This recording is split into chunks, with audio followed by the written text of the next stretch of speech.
I was still laughing when he walked in, my husband, the man I had loved for 16 years, the father of my son, the reason I wore soft pink lipstick that day. My heels dug into the lawn as I turned toward the backyard gate.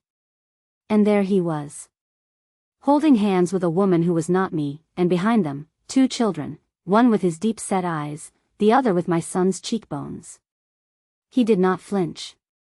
Not even when I froze in front of my own birthday banner, champagne in hand.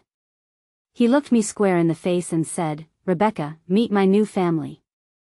The cake I spent hours choosing collapsed slightly in the heat. I did not know whether to faint, scream, or laugh at the cruel irony, because the only thing burning that day was not the candles. It was me. My body. My life. My marriage. Thank you so much for clicking on this story. I want to appreciate all my subscribers. Your support is my strength. And to every new and returning viewer who is yet to hit that subscribe button, I cannot wait for you to do so. Your subscription is the fuel that powers this channel and keeps stories like this alive. Also, remember to leave a comment at the end of this chapter.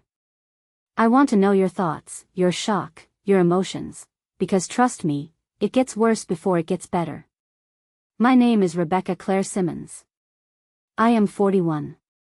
I live in a quiet suburb in Texas, where gossip spreads faster than pollen. I work part-time at a florist, and I believed in forever. I believed in Mark. He was my college sweetheart. The guy who used to scribble hearts on the corner of my notebooks, who held me like he was scared I might evaporate. We had one son, Caleb, who was away at summer camp the day my life unraveled like old ribbon. I started planning my birthday party 3 months earlier. I picked a soft garden theme because I thought it was elegant. I invited close friends, neighbors, some of Mark's work buddies, and a few of my cousins from Houston. Mark barely responded to my messages. He claimed he was busy with a merger. Said work was eating him alive. I believed him. That was my first mistake. He arrived 2 hours late. The crowd had already sung "Happy Birthday." I was giving a speech when someone gasped. I turned. There he was, wearing the same navy suit from our last anniversary dinner. Only this time, his tie was adjusted by someone else. She wore white, like a cruel wedding tribute. And she had the nerve to smile, like she had been waiting for this unveiling all her life. Her name was Clara. I had seen her once, maybe twice, at Mark's company event. She was introduced to me as the team's marketing consultant. She had complimented my dress that night. I remember her saying I had kind eyes. I had no idea she was stealing my husband behind them. Mark walked up to the crowd like he was proud. His voice did not crack. He told them that it was time people knew the truth. That he had moved on. That he had built something new. He said it like he was giving a business pitch. The guests were frozen. Someone dropped a glass. I stood there, smiling like a broken doll, shaking. My heart slammed so hard I thought the wind might carry it out of my chest. He leaned in close. "Do not make this ugly, Rebecca," he whispered. I felt my knees wobble. I reached for the table and knocked over the champagne. The glass hit the cake. It caved in. I stepped back, stunned, and saw the 2 children huddled close to Clara. They looked no older than 7 and 4. I felt bile rise in my throat. That meant the affair started at least 8 years ago, when I was still recovering from my emergency hysterectomy. When I thought he was flying for business, he was building a new life with someone else. I screamed. I do not even remember what I said. Just that it was primal and raw. Then everything turned black. I collapsed on the grass, next to my ruined cake. I woke up on the couch inside my own home. My cousin Hannah was fanning me. My guests had left. The backyard looked like a battlefield. My heels were off. My heart was still racing. Mark had left. He did not even check on me. He had walked in, destroyed my entire identity, and left, like a hit and run. Clara's smile still haunted me. It was not just smug. It was satisfied. That night, I locked the doors, turned off the lights, and cried into the dress I had picked to impress the man who ruined me. But I would not stay broken for long. Because sometimes pain has a way of turning you into something unrecognizable. And what I was about to become, he would never see coming. I could still smell the vanilla frosting from the cake he ruined when I woke up the next morning. My eyes were swollen. My pillow soaked through. I did not know what hurt more, my head from all the crying, or my chest from the invisible dagger he had planted there. I stayed in bed until the sun dared to hit my windows. My cousin Hannah had already left, but she had cleaned the backyard before she did.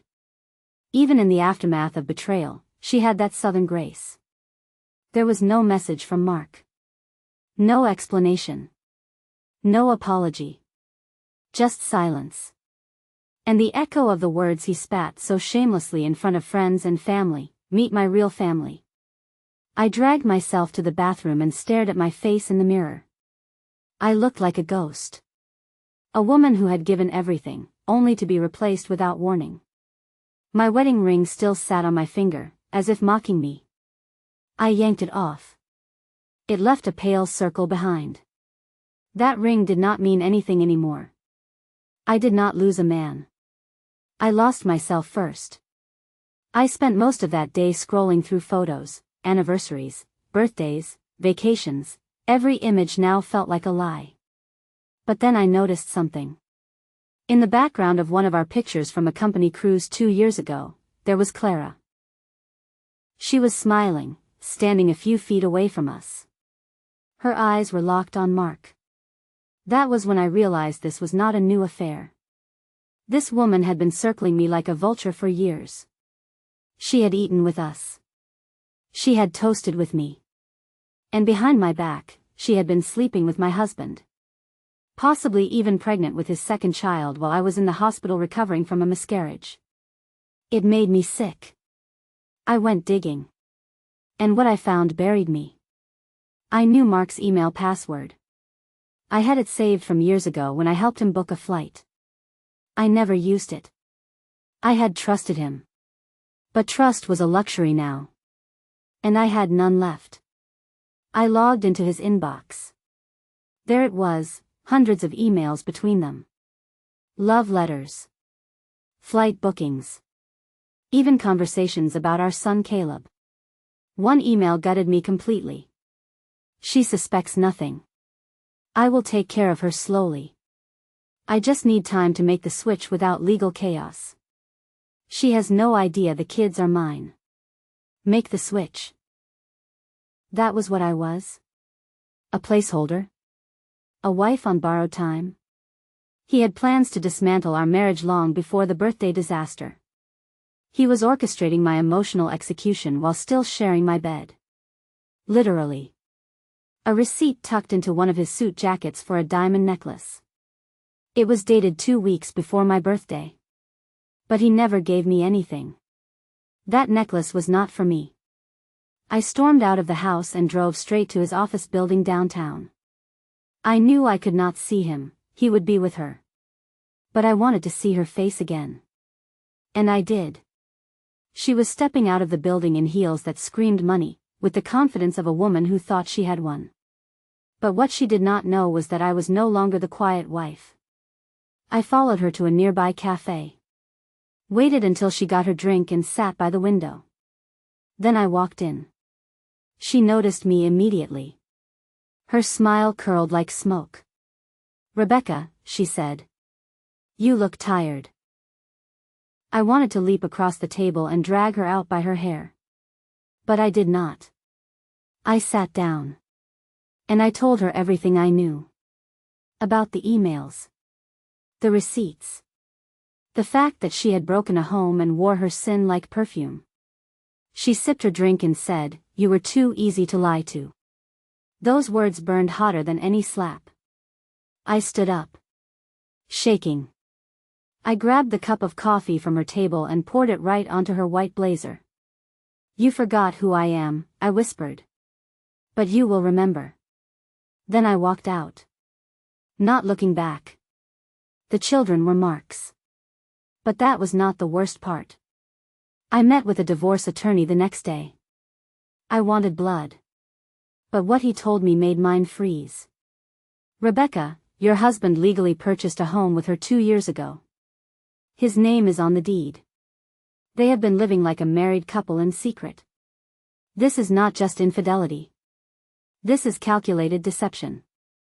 I had been funding part of his double life. My name was also on joint accounts he used to support Clara and their children. He was feeding one family with the leftovers from the other.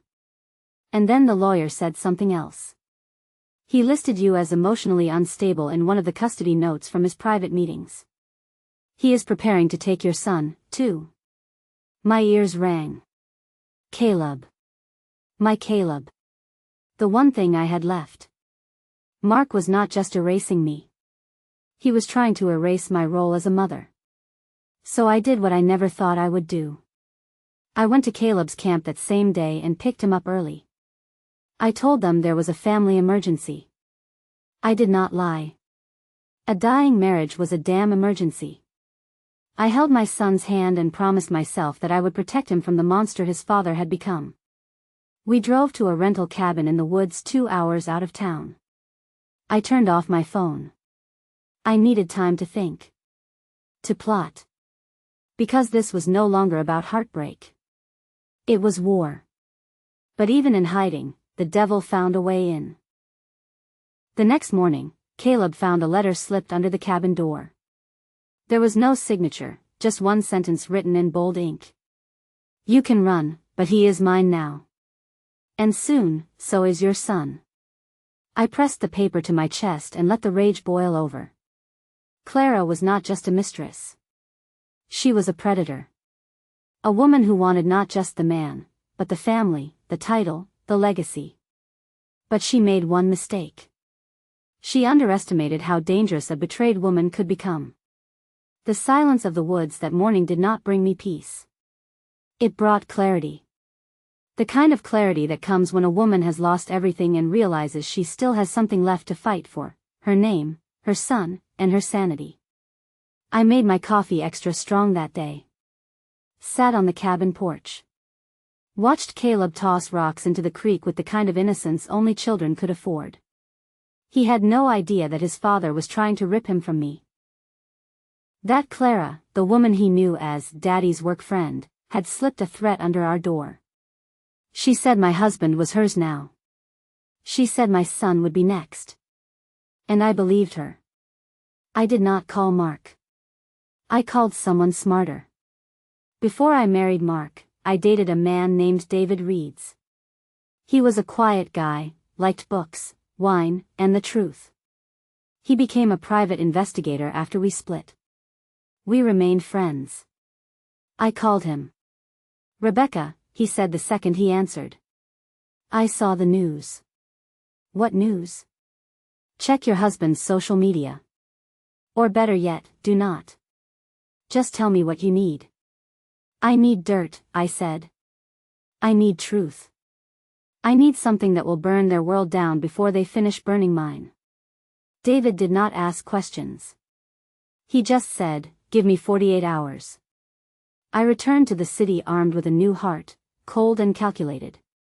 I had Caleb stay with my sister while I prepared for war. I got my nails done, red. I bought a new dress, black. I walked like a woman who had been to hell and chose to stay a while. Mark was already at the house when I returned. He had the nerve to sit on my couch like he still belonged there. His arms spread wide. His lips pretending to form concern. Rebecca, we need to talk, he said. I did not sit. I stood above him.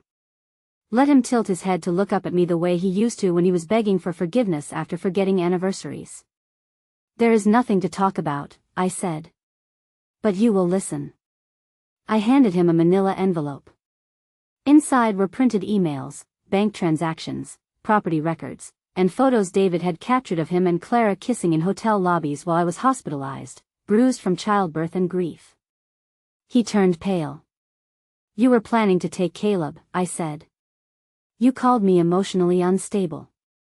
You let that woman threaten me. You came to my birthday party like a man proud of what he built on my back. Mark rubbed his hands together. I never wanted it to happen this way. Then how did you want it? A farewell banner? Fireworks? A standing ovation for betraying the woman who gave you her youth? Then came David's final gift, the twist that changed everything. David called me that evening. I found something, he said. Actually, someone. Clara was not just any woman. She was Mark's ex-girlfriend from high school. The one who dumped him when he had nothing. The one who reappeared the same year his business exploded. But here was the real twist. The 2 children she claimed were his? Only one was. The second child, the youngest, had no biological connection to Mark at all. David got it from a quiet hospital tech who had helped with the birth record. There was another man. Another name. Clara had been double-dipping. Playing men like cards. She did not just want Mark. She wanted his money. His empire. And she used one real child and one convenient lie to lock him in. Mark had no idea. But I did now. So I set the stage for a show neither of them would forget. I planned a small brunch. Invited Mark. Told him it was to talk calmly. I made it beautiful, fresh pastries, coffee, soft jazz music. I told him I forgave him. I smiled. He relaxed. Then I handed him another envelope. This one held DNA test results, a flash drive of video footage of Clara with another man, and bank statements showing money she was siphoning from Mark's account into her own private one. He stopped chewing. What is this? This, I said softly, is the sound of your new family crumbling. He stood up, confused. Where did you get all this? From someone who cared more about truth than lust.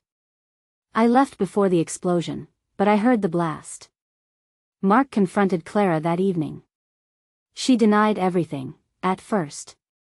Then she begged. Then she screamed. But the facts were ironclad. She had lied about the baby. She had stolen. She had used Mark's affection as a ladder and was now dangling from the top. I got a call from Mark that night. He was crying. Rebecca, he sobbed.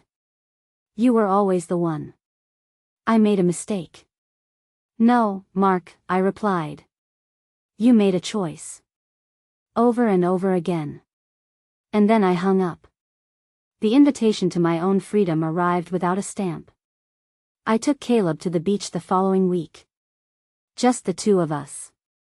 I let him eat too much ice cream and bury my feet in the sand. I watched him laugh.